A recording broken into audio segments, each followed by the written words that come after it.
Hello and welcome everyone. यार आज के वीडियो में हम न्यूक्लियोफिलिक एडिशन रिएक्शन में ग्रिग्नार्ड रीजेंट को पढ़ने वाले हैं। यार बहुत ही इंपॉर्टेंट टॉपिक है ग्रिग्नार्ड रीजेंट। आप ऑर्गेनिक केमिस्ट्री का कोई भी चैप्टर उठा लीजिए, वहां पर आपको ग्रिग्नार्ड रिएजेंट जरूर दिख जाएगा। ठीक है, तो यार अब वीडियो को लास्ट तक देखिएगा, आपको पूरा कंसेप्ट समझ में आ जाएगा ग्रिग्नार्ड रिएजेंट कैसे वर्क करता है। तो यार अगर इसके जनरल फार्मूला की बात करें तो वो होता है R M G and X. मतलब आर क्या है, आपका एल्काइल है, एम जी मैग्नीशियम है, एक्स कोई हेलोजन एटम हो सकता है। आर क्या है, ऑर्गेनिक कंपाउंड है। ठीक, एम जी क्या है, मेटल है। तो इसीलिए हम इसको क्या बोलते हैं, आर्गेनोमेटेलिक कंपाउंड। मैं शॉर्ट में इसकी कुछ प्रॉपर्टी बता देता हूँ, फिर रिएक्शन मैकेनिज्म में चलेंगे। तो देखिए अगर बात करें फॉर्मेशन की, तो कोई अगर हैलाइड की रिएक्शन हम मैग्नीशियम के साथ करा दें तो हमें आर एम जी एक्स का फॉर्मेशन होता है, यानी कि ग्रिग्नार्ड रिएजेंट का फॉर्मेशन होता है। और अगर बात कर ले इसके चार्ज की, मतलब किस पर क्या चार्ज आएगा, तो आपका आर एम जी एक्स दे रखा है। अगर ये बॉन्ड ब्रेक होगा तो इस पर निगेटिव आएगा, इस पर पॉजिटिव। सेम है ये वाला, इस पर निगेटिव, इस पर एक और पॉजिटिव, यानी टू पॉजिटिव। तो इसमें जो बॉन्ड होते हैं वो R minus M G double plus and X minus के रूप में ब्रेक होते हैं। ठीक है, अब बात करते हैं रिएक्शन मैकेनिज्म में ये पार्टिसिपेट कैसे करता है। आपके पास जो ग्रिग्नार्ड रिएजेंट का स्ट्रक्चर है वो है आर एम जी एक्स। अगर इसको इलेक्ट्रॉन में ब्रेक किए तो हमें कैसा मिला, R minus M G double plus and X minus. तो ये जो आपका R माइनस है यही मेन रिएक्शन में पार्टिसिपेट करता है। अब ये R माइनस है, R माइनस दो टाइप्स में एक्ट कर सकता है या फिर रिएक्शन में पार्टिसिपेट कर सकता है। या तो एज ए बेस पार्टिसिपेट कर सकता है या एज ए न्यूक्लियोफाइल भी रिएक्शन में पार्टिसिपेट कर सकता है। ठीक है, अब इन्हीं दोनों कंसेप्ट को डिटेल में पढ़ेंगे और बहुत इंपॉर्टेंट कंसेप्ट है। तो सबसे पहले हम बात कर लेते हैं ग्रिग्नार्ड रिएजेंट एज बेस, यानी बेस के रूप में कैसे काम करेगा। अगर किसी सबस्ट्रेट के पास में एसिडिक हाइड्रोजन प्रेजेंट है तो वहां पर ग्रिग्नार्ड रिएजेंट हमेशा एज ए बेस एक्ट करेगा। मतलब कि एसिडिक हाइड्रोजन कौन कौन से हो सकते हैं, फ्लोरीन से जुड़ा हाइड्रोजन, ऑक्सीजन से जुड़ा हाइड्रोजन, नाइट्रोजन से जुड़ा हाइड्रोजन, सल्फर से जुड़ा हाइड्रोजन, या किसी हैलोजन से जुड़ा हाइड्रोजन, या फिर एरोमेटिक कंपाउंड से जुड़ा हुआ हाइड्रोजन, या फिर रिजोनेटिक स्ट्रक्चर से जुड़ा हुआ हाइड्रोजन। ये हमेशा क्या होते हैं, एसिडिक हाइड्रोजन। ना तो आपको समझ में आ गया एरोमेटिक का मतलब क्या हुआ। जैसे ये आपके पास रिंग दे रखी और यहाँ एक हाइड्रोजन, यहाँ एक हाइड्रोजन। अगर ये हाइड्रोजन H प्लस में जाएगा, यहाँ क्या आएगा, negative charge. Then 6 pi electron हो जाएंगे, मतलब एरोमेटिक। तो ये एरोमेटिसिटी को शो करेगा, इसका मतलब ये हाइड्रोजन क्या है, एसिडिक हाइड्रोजन। रिजोनेटिक स्ट्रक्चर मतलब आपके पास जैसे CH3 CH double bond CH2, ये हाइड्रोजन रिजोनेंस में जाएगा, मतलब ये भी क्या है, एक एसिडिक हाइड्रोजन शो करेगा। अब इसकी रिएक्शन मैकेनिज्म कैसे होती है उसकी बात करते हैं। मान लीजिए आपके पास कोई CH3OH सब्सट्रेट दे रखा है। OH मतलब ऑक्सीजन से जुड़ा हाइड्रोजन है, मतलब इसके पास क्या है, एसिडिक हाइड्रोजन। अब बात करते हैं किसी R1MgX, यानी कि किसी ग्रिग्नार्ड रिएजेंट के साथ रिएक्शन करा लेते हैं। मान लेते हैं कि CH3Mg एंड Cl। इसको हम ऐसे लिख सकते हैं, R1 की जगह एल्काइल, X की जगह कोई हेलोजन। ठीक है, तो अब ये वाला कैसे ब्रेक होता था, R1 minus M G double plus and X minus. Reaction में हमेशा पार्टिसिपेट कौन करता है, R1 माइनस। अब यहाँ पर क्या है, एसिडिक हाइड्रोजन, तो ये एज ए बेस रिएक्शन कर रहा है।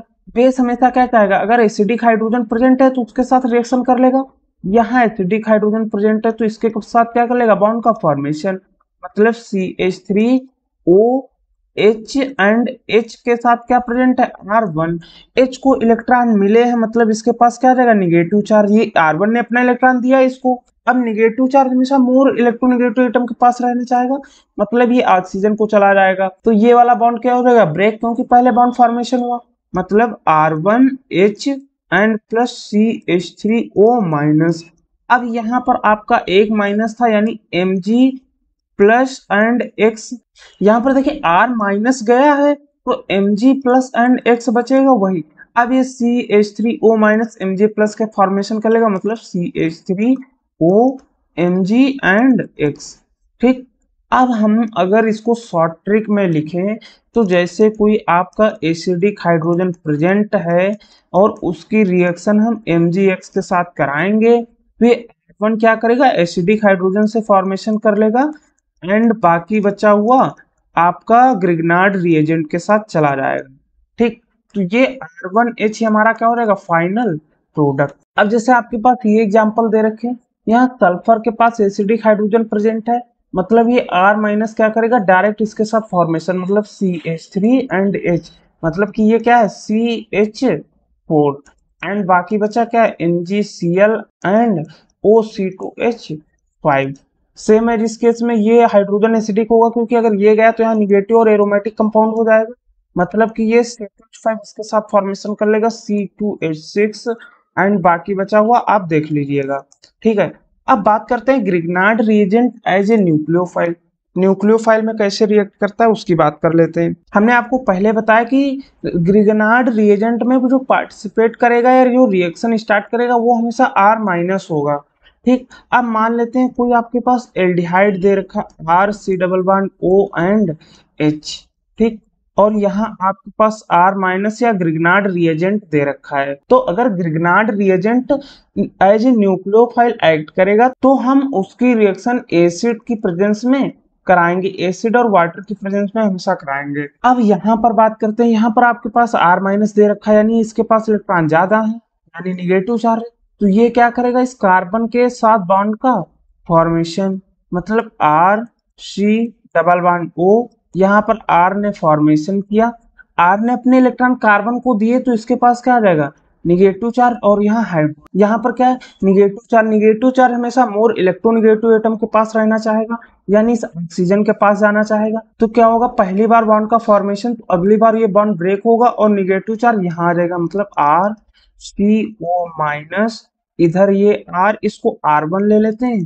ठीक है, और यहाँ पर आपका हाइड्रोजन। अब अगले केस में क्या होगा, आपने एसिड या फिर H2O ले रखा है, तो ये H2O क्या करेगा, H plus and OH minus में ब्रेक होगा, H प्लस इस ऑक्सीजन के साथ बॉन्ड का फॉर्मेशन कर लेगा और जो फाइनल प्रोडक्ट होगा RCOH H एंड R1, यही हमारा होगा क्या, फाइनल प्रोडक्ट।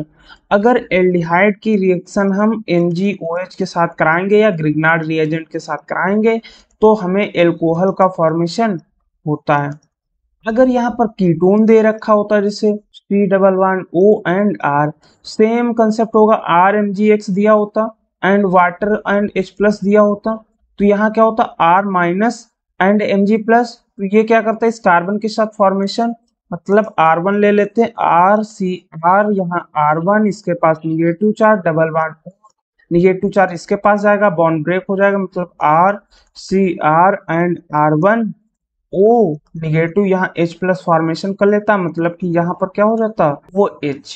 ठीक है, तो एज ए न्यूक्लियोफाइल अगर एल्डिहाइड के साथ रिएक्शन कराएंगे तो कुछ इस टाइप की होगी, एल्डिहाइड और कीटोन के साथ। देखिए जो ग्रिग्नार्ड रिएजेंट है इसको अगर आप पूरा डिटेल में पढ़ेंगे तो आपको 3 से 4 घंटे चाहिए होंगे, क्योंकि आपने ऑर्गेनिक केमिस्ट्री के हर चैप्टर में हर ऑर्गेनिक कंपाउंड के साथ में ग्रिग्नार्ड रिएजेंट की रिएक्शन जरूर होती है, मतलब ketone, aldehyde, acids, carboxylic acid, amine, amide, सबके साथ रिएक्शन होती है। तो यार अगर पूरा डिटेल में आप चाहते हैं तो मैं पूरा वीडियो डिटेल में 3-4 घंटे का बना दूंगा, बट आपको कमेंट सेक्शन में जरूर बताना होगा कि आप चाहते हैं या फिर नहीं चाहते हैं। तो यार अगर आपको वीडियो अच्छा लगा, चीजें समझ में आई, तो यार चैनल को सब्सक्राइब जरूर कीजिएगा।